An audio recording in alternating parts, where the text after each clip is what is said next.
So hello guys, welcome again to our class that is Moisture Physics. So today we are going to discuss our new questions from 11 to 15. Question number 10 तक आपने discuss कर लिए थे, आज हम question number 11 से discuss करेंगे। Question number 11 बहुत इजी है, आप खुद से भी कर सकते हैं। सो क्वेश्चन नंबर 12 से देखेंगे, find the electric field at the centre of uniformly charge semi circular ring of radius R and linear charge density lambda. बड़ा इजी क्वेश्चन है, छोटा सा क्वेश्चन है, डेरिवेशन टाइप में। देखो कैसे करेंगे आप सोल्व इसको। आपके पास कोई भी एक यहाँ पे, मेरे पास यहाँ पे एक रिंग है जिसका रेडियस आर दिया गया है, क्लियर है, और उसका आपके पास लीनियर चार्ज डेंसिटी लैम्डा दिया गया। देखो अब आप पूरी रिंग के कारण तो इलेक्ट्रिक फील्ड नहीं कैलकुलेट कर पाएंगे, तो पता है हमें कैसे करेंगे। छोटा सा एलिमेंट कंसीडर कर लेंगे आप, जिसका लेंथ एल है, तो ये कितना हो जाएगा आपके पास, डीएल हो जाएगा। बात समझ आ गई, बहुत ईजी है।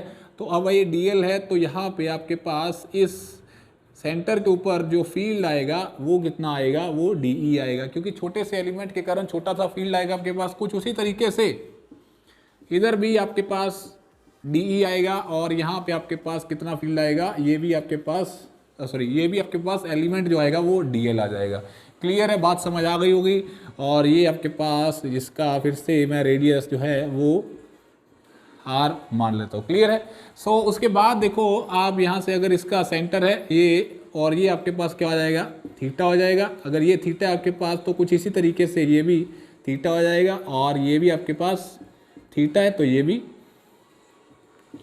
थीटा हो जाएगा। क्लियर है। ऐसा हमने क्यों करा, क्योंकि मेरे को यहाँ पे एक रिजल्टेंट दिखाई दे रहा था। जब भी आपको रिजल्टेंट दिखाई देता है तो आप उसको क्या करते हैं, आप उसको कुछ इस तरीके से कंपोनेंट में रिजॉल्व कर लेते हैं। ऐसा रिजल्टेंट दिखाई दे तो इस तरीके से करेंगे, और अगर ऐसा रिजल्टेंट दिखाई दे रहा है तो उसको कुछ इस तरीके से आप डिवाइड कर लेंगे कंपोनेंट्स के बीच में। तो अब ये आपके पास थीटा है, इधर वाली साइड क्या हो जाएगा, डी साइन थीटा, और इधर वाली साइड क्या हो जाएगा आपके पास, इधर वाली साइड हो जाएगा डी कॉस थीटा। इसके कारण ये डी कॉस थीटा कुछ इसी तरीके से, यहाँ से इसकी वजह से इधर डी कॉस थीटा, और ये भी आपके पास कितना हो जाएगा, डी साइन थीटा। क्लियर है। अब ये क्योंकि इक्वल एंड ऑपोजिट है तो यहाँ से ये कैंसिल हो जाएगा। तो मतलब नेट इलेक्ट्रिक फील्ड आएगा जो आपके पास, वो इस सेंटर पे वो इतना आएगा आपके पास, that is E net equal to D cos theta. Clear है, बात समझ आ गई होगी। और इसका लिमिट लेंगे -π/2 से प्लस का π/2, क्योंकि हमें पूरी सेमी सर्कुलर रिंग का चाहिए, तो हम उसको इंटीग्रेट कर देंगे -π/2 से +π/2। बात समझ आ गई, ठीक है। अब आप क्या करेंगे, यहाँ पे इसका मैग्नीट्यूड पुट करेंगे। इलेक्ट्रिक फील्ड जो रहता है ड्यू टू पॉइंट चार्ज, अब आपने छोटा सा चार्ज कंसीडर करा है, मतलब यहाँ पे एक डीएल एलिमेंट कंसीडर करा है, उस डीएल एलिमेंट में छोटा सा ही चार्ज होगा, तो उस चार्ज के कारण जो फील्ड आता है तो वो कितना रहता है, k/r² रहता है आपके पास। Electric field due to point charge आपने ऑलरेडी पढ़ा है, k/r² रहता है आपके पास। अगर ये k/r² है तो यहाँ पे डी का वैल्यू कितना आ जाएगा, k × d/r² हो जाएगा, क्योंकि छोटा सा एलिमेंट तो छोटा सा चार्ज है, छोटा सा ही फील्ड आएगा। सो अब इसको आप यहाँ पे रखेंगे, ई नेट इक्वल टू यहाँ पे आ जाएगा आपके पास k/r² integrating of dq into cos theta. अब ध्यान से देखो, अभी भी क्वेश्चन सॉल्व नहीं हुआ है। क्यों नहीं हुआ है, क्योंकि यहाँ पे थीटा है, कॉस थीटा है, इसको इंटीग्रेट करने के लिए आपको डी थीटा चाहिए। क्लियर है। तो अब इसके लिए थोड़ा बहुत हमें इसके ऊपर काम करना पड़ेगा। देखो डी क्यू की बात करी गई है, और यहाँ पे आपके पास लीनियर चार्ज डेंसिटी की बात करी गई है। अगर आपके पास जब भी लीनियर चार्ज डेंसिटी का नाम भी बोल दे तो आपको उसको यूज़ करना होगा, lambda is equal to dq/dl हो जाएगा यहाँ से। तो डी क्यू का वैल्यू कितना आ गया, लैम्डा इंटू डीएल हो गया। बात समझ आ गई होगी, ठीक है। डीएल अब यहाँ से देखो आपको कुछ इस तरीके से ऐसा ये डीएल दिखाई दे रहा है, ये डीएल है, ये आर है, और ये थीटा है आपके पास। तो आपके पास ये थीटा किसके इक्वल होगा, arc by radius. So theta is equal to DL over R.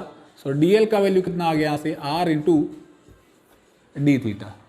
So DL का वैल्यू आप यहाँ पे रखेंगे, so lambda into R D theta हो जाएगा। तो ये मेरे पास डी क्यू का वैल्यू निकल के आ गया। अब आपका क्वेश्चन सॉल्व हो गया, क्योंकि यहाँ पे आपको जो चाहिए था डी थीटा वो आपको मिल गया है। सो k/r² lambda into R D theta cos theta, ये कार से कार कैंसिल हो जाएगा, लैम्डा k/r माइनस का π/2 प्लस का π/2 क्लियर है। और यहाँ पे क्या आ गया आपके पास cos theta D theta clear है। इसको आप इंटीग्रेट करेंगे तो आपके पास जो नेट वैल्यू निकल के आएगा ई नेट इक्वल टू कितना आ गया आपके पास lambda k/r that is equal to sine theta minus का π/2 से प्लस का π/2। तो जो यहाँ पे आप इंटीग्रेट करके वैल्यू सब्स्टिट्यूट करेंगे तो आपके पास निकल के आएगा ट्वाइस ऑफ लैम्डा k/r।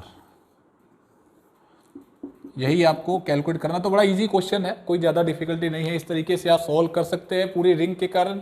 सो इसके बाद हम बढ़ेंगे क्वेश्चन नंबर नेक्स्ट 13 पे।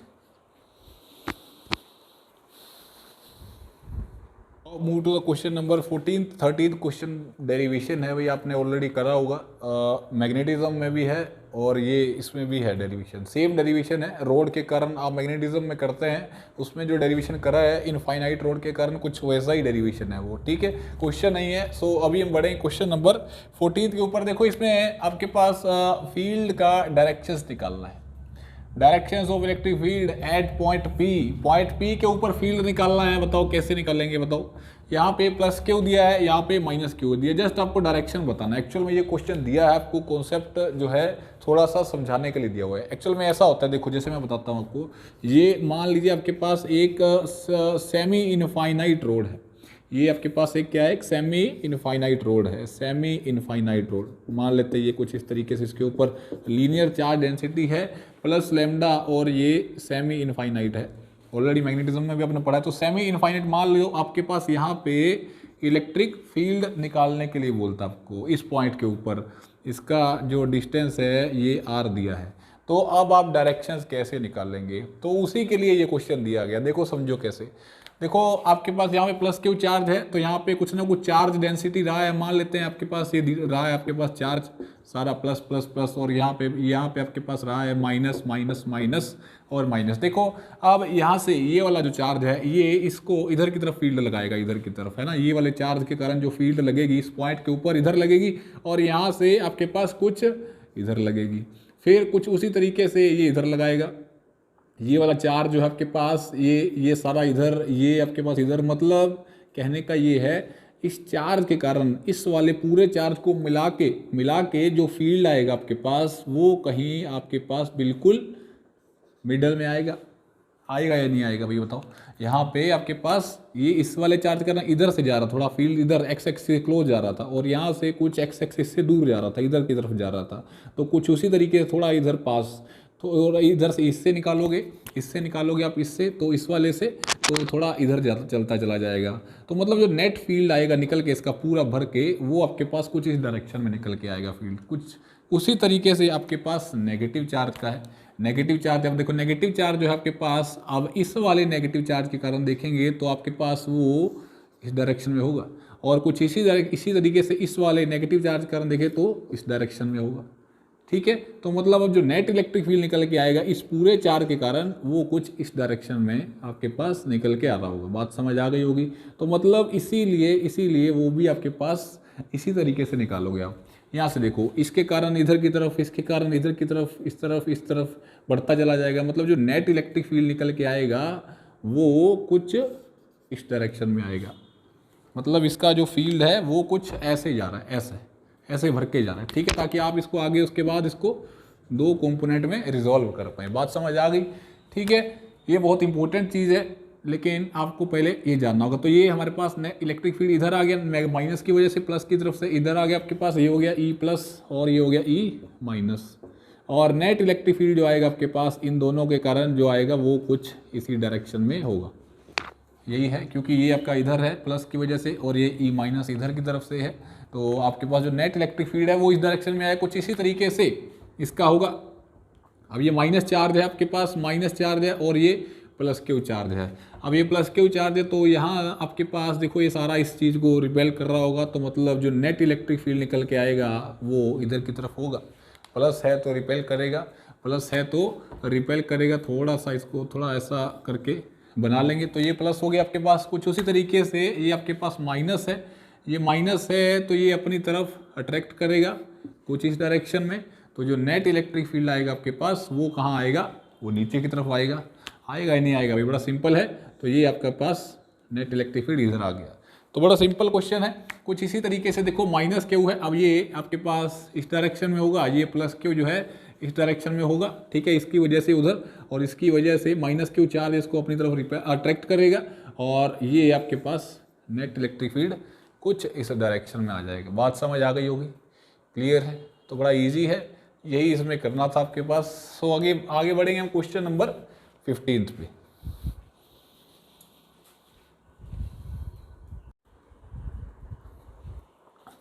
So now move to the question number 15। बहुत ही इजी क्वेश्चन है भाई, ये ऐसा क्वेश्चन जो है रीजनिंग की तरह है, क्वेश्चन जो है माना जाता है। देखो कैसे, एक क्लॉक फेस है charges minus Q minus 2q up to minus 12q fixed at the positions of the corresponding numerals on the dials. The clock hands do not disturb the net electric field due to point charges. मतलब इसमें क्या बोल रहे हैं, आपके पास एक clock जैसा, ये क्लॉक के डायल्स हैं, 12 तक डायल्स होते हैं। ये बोल रहे हैं कि आपके पास ये जो डायल्स हैं उनके ऊपर चार्जेस रखे गए हैं और इनकी वजह से जो फील्ड आ रही है, इन चार्जेस की वजह से वो फील्ड जो है इन डायल्स की वजह से डिस्टर्ब नहीं हो रही है, ऐसा उसने बोला है क्वेश्चन में। आपको कैलकुलेट क्या करना है, at what point does the hour hand in the direction of the electric field at the centre of the dial. मतलब वो बोल रहा है कि भाई जो सुई होती है, जो क्लॉक की सुई रहती है, वह उसके बाद जब आप नेट इलेक्ट्रिक फील्ड निकालेंगे, इन सभी चार्जेस की वजह से जो नेट इलेक्ट्रिक फील्ड आएगा, उस नेट इलेक्ट्रिक फील्ड के ऊपर वो जो सुई होती है घंटे वाली, वो कितने बजे आएगी, हमें सिर्फ टाइम बताना है। बात समझ आ गई होगी। एट व्हाट पॉइंट, कौन से पॉइंट के ऊपर जो आवर हैंड है, मतलब वो जो सुई है वो कितने पे आएगी, कौन से पॉइंट पे आएगी जब आप नेट इलेक्ट्रिक फील्ड जो है इन चार्जेस की वजह से निकाल लेंगे। बात समझ आ गई, बड़ा इजी है। देखो ध्यान से देखो, आपके पास ये 12 चार्जेस दिए गए हैं, आपको नेट इलेक्ट्रिक फील्ड निकालने के लिए बोला है, तो पहले आप क्या करेंगे, इलेक्ट्रिक फील्ड निकालेंगे। देखो कैसे, देखो ये 12 है, ये आपके पास 6 है, तो ज़्यादा आपके पास जो मैग्नीट्यूड होगा, मान लो यहाँ पे आपने चार्ज रखा है, कोई भी पॉइंट चार्ज रखा है, तो इसके ऊपर इसकी वजह से फील्ड आपके पास कुछ इस डायरेक्शन में लगेगी, लगेगी नहीं लगेगी भाई। यहाँ पे अगर आपके पास ये 12 है, एक मिनट, ये हाँ जी, ये आपके पास जो है यहाँ पे, ये आपके पास इधर वाली साइड ज़्यादा मैग्नीट्यूड है 12 का, तो मतलब जो नेट इलेक्ट्रिक फील्ड लगेगा 12 और 6 में से, अगर आप देखें 12 और 6 में से अगर आप देखें यहाँ पे, तो इस डायरेक्शन में जाएगा, आपके पास कितना जाएगा, यहाँ पे 12 वाली साइड जाएगा। जो net magnetic field, net electric field होगा वो इस डायरेक्शन में होगा। क्लियर है, बात समझ आ गई, इधर वाली साइड होगा। कुछ उसी तरीके से आप 7 वाला देखिए, देखो 7 वाला, तो मैं यहाँ पे मतलब जो नेट इलेक्ट्रिक फील्ड निकल के आएगा वो E6 निकल के आएगा, 6 ही निकलेगा। 12 है, ये 6 है, तो नेट इलेक्ट्रिक फील्ड 6 का हो गया, इधर वाली साइड हो गया। अब उसके बाद देखो ये यहाँ पे 1 है, यहाँ पे 7 है, तो यहाँ पे फिर से 6 हो गया, मतलब ये कुछ इस डायरेक्शन में, ठीक है। तो इधर वाली साइड भी आपके पास इलेक्ट्रिक फील्ड जो आएगा, मैं यहाँ पे एक बार 7 ही लिख लेता हूँ, यहाँ पे 12 लिख लेता हूँ। क्लियर है, तो नेट मैग्नेटिक फील्ड इधर 12 वाली साइड, कुछ उसी तरीके से 7 वाली साइड, इन दोनों की वजह से हो गया, इन दोनों की वजह से भी हो गया। कुछ उसी तरीके से 8 और 2 का देखो, आप 8 और 2 का देखो, 8 और 2 का देखेंगे तो वो भी आपके पास किस डायरेक्शन में आ जाएगा, यहाँ पे आ जाएगा E8 वाली साइड ही जाएगा। ज़्यादा मैग्नीट्यूड जो है ज़्यादा 8 का है, ये 2 है, 8 - 2 6 हो जाएगा, तो इधर ही है। यहाँ पे भी 6 आ रहा था, यहाँ पे भी 6 है, यहाँ पे भी 6 है। इधर देखो 9 और 3 का, 9 और 3 का भी आपके पास कितना है, 9 और 3 का भी आपके पास E6 है। बात समझ आ गई होगी, कुछ इस तरीके से ये आपके पास बताया गया है। सिमिलरली आपके पास देखो 10 और 4 का, 10 और 4 का वो भी आपके पास, ये भी आपके पास कितना है, 6 ही है। और यहाँ से E11 का भी, ये भी आपके पास 6 है। क्लियर है, बात समझ आ गई होगी, बहुत ईजी हो गया। तो मतलब ये हमारे पास नेट इलेक्ट्रिक फील्ड निकल के आ गया। क्लियर है। अब एंगल देखेंगे आप, यहाँ पे एंगल का ही जस्ट इसका काम रह गया और कुछ नहीं है। देखो यहाँ पे टोटल वैल्यू जो है, टोटल एंगल बन रहा है, यहाँ पे जो टोटल एंगल है आपके पास, ये वाला टोटल एंगल जो बन रहा है, ये आपके पास 360 डिग्री का एंगल है। और इसमें आपके पास डिवाइड कितने से हो रहा है, ये 12 से हो रहा है, क्योंकि आपके पास 12 डायल्स है। ठीक है, तो आपके पास जो एक एंगल निकल के आएगा वो कितने निकल के आएगा, 30 डिग्री का। मतलब हर एंगल जो है यहाँ से 11 से 12 वो भी 30 डिग्री है और ये भी 30 डिग्री है, तो हर एंगल जो है वो 30 डिग्री का बन रहा है। क्लियर है, बात समझ आ गई होगी। अब आगे देखो, अब देखो आपके पास अगर ये एक एंगल 30 डिग्री का है, ये भी एंगल 30 डिग्री का है, ये भी एंगल 30 डिग्री का है, तो यहाँ पे टोटल एंगल कितना हो गया, यहाँ पे ये वाला एंगल जो है आपके पास कितना हो गया, ये एंगल 90 डिग्री का हो गया। एंगल 90 डिग्री का हो गया, एंगल 90 डिग्री का हो गया। ये एंगल जो है यहाँ से लेके यहाँ तक, ये एंगल जो है मेरे पास 90 डिग्री का हो गया। बात समझ आ गई होगी, क्लियर है। तो ये अगर एंगल 90 डिग्री का है आपके पास, तो मैं कहूँ कि ये 12 से अगर 90 है तो यहाँ से 12 से लेके 8 तक कितना एंगल हो गया, ये 120 का एंगल हो गया। अब आ जाओ इधर, तो यहाँ से ये E12 और ये E8, इनके बीच का जो एंगल बन रहा है वो कितना बन रहा है, 120 बन रहा है। बात समझ आई या नहीं आई, क्लियर है। तो देखो अब जब आपके पास इलेक्ट्रिक फील्ड जो है वो सेम रहेगा, क्यों सेम रहेगा, क्योंकि आपके पास मैग्नीट्यूड सेम है भाई। 7 - 1 6 है, 8 - 2 6 है, 9 - 3 6 है, 10 - 4 6, 11 - 5 6 है, ठीक है, 12 - 6 6 आ रहा है आपके पास। तो मतलब नेट इलेक्ट्रिक फील्ड जो है सभी डायल के ऊपर सेम आ रहा है। मतलब इसका इलेक्ट्रिक फील्ड भी ई है मेरे पास, इसका इलेक्ट्रिक फील्ड भी ई है, क्लियर है, बात समझ आ गई होगी। और जब आपके पास इलेक्ट्रिक फील्ड रहता है आपके पास, ई नेट निकालेंगे यहाँ से आपके पास, देखो E8 और E12 का according to the formula E1² + E2² + 2 E1 E2 cos theta, तो यहाँ पे कितना आ जाएगा, क्योंकि सेम है तो मैं यहाँ पे सेम ही लिख रहा हूँ। सो 2E² cos theta, cos theta कितना है यहाँ पे 120 है, cos 120 कितना रहता है माइनस का 1/2, माइनस का 1/2, तो 2 से 2 कैंसिल हो जाएगा। तो यहाँ से जो फील्ड बचेगा 2E² माइनस का E², तो यहाँ पे कितना हो गया, E का स्क्वायर हो गया। बात समझ आ गई। सो E का स्क्वायर है तो यहाँ से आपके पास E निकल के आ गया। तो मतलब जब भी आपके पास एंगल 120 बन रहा है तो दोनों के फील्ड का जो बीच का एंगल 120 बन रहा है, तो जो दोनों का नेट रिजल्टेंट फील्ड आ रहा है वो कितना आ रहा है आपके पास, E ही निकल के आ रहा है, मतलब E वैल्यू निकल के आ रहा है। ध्यान से देखो, तो ये आपके पास E12 हो गया और ये E आपके पास 8 हो गया, ठीक है। तो यहाँ के बीच का जो नेट फील्ड निकल के आएगा वो कितना निकल के आएगा, E9 ही निकल के आएगा, क्योंकि ये आपके पास E12 है और ये E8 है। इन दोनों का जो नेट रिजल्टेंट निकल के आ रहा है वो कौन सा होगा, ये E9 ही होगा, ठीक है। अगर E12 और E8 के बीच का जो नेट रिजल्टेंट वैल्यू है वो E9 है, तो अगर हम थोड़ा सा इसको 30 डिग्री एंगल पीछे कर दे, 11 कर दे, तो जितना यहाँ से पीछे करेंगे उतना ही यहाँ से भी नीचे चला जाएगा। तो मतलब ये अगर 30 डिग्री इधर नीचे गया है तो 30 डिग्री इधर से नीचे जाएगा। तो मतलब फिर से जो E11 और E7 के बीच का जो नेट रिजल्टेंट फील्ड निकल के आएगा वो आपके पास 10 निकल के आएगा। बात समझ आ गई, ये आपके पास 10 निकल के आ गया और ये E7 हो गया। अब इन दोनों के बीच का जो नेट रिजल्टेंट, ये आपके पास E10 आ गया, 11 और 7 के बीच का जो रिजल्टेंट फील्ड आया वो 10 आ गया।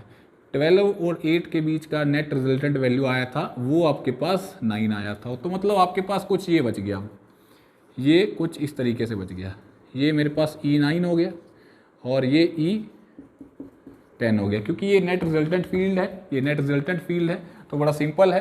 तो अब इन दोनों के बीच का जो वैल्यू निकल के आएगा, नेट रिजल्टेंट फील्ड निकल के आएगा, वो यहीं पे निकल के आएगा या नहीं आएगा, भाई बताओ। ये 9 है, ये 9 है तो ये 10 हो गया, तो मतलब जो वैल्यू बनेगा वो 930 बनेगा। मतलब 930 पे वो आवर एंड जो है वो नेट इलेक्ट्रिक फील्ड के ऊपर आएगा, क्लियर है। यही हमें टाइम बताना था कि वो जो सुई है घंटे वाली वो कितने बजे, कितने कौन से पॉइंट के ऊपर जो है वो नेट इलेक्ट्रिक फील्ड के ऊपर आ रही है। तो नेट इलेक्ट्रिक फील्ड के ऊपर हमने नेट इलेक्ट्रिक फील्ड निकाल लिया, तो हमने सिर्फ टाइम बता दिया कि नेट इलेक्ट्रिक फील्ड के ऊपर इतने पॉइंट पे आएगी, 930 पे आएगी। सो यही था, समझ आ गया, बड़ा ईजी क्वेश्चन है। सो इसके बाद वही आगे बढ़ेंगे क्वेश्चन नंबर 16 से।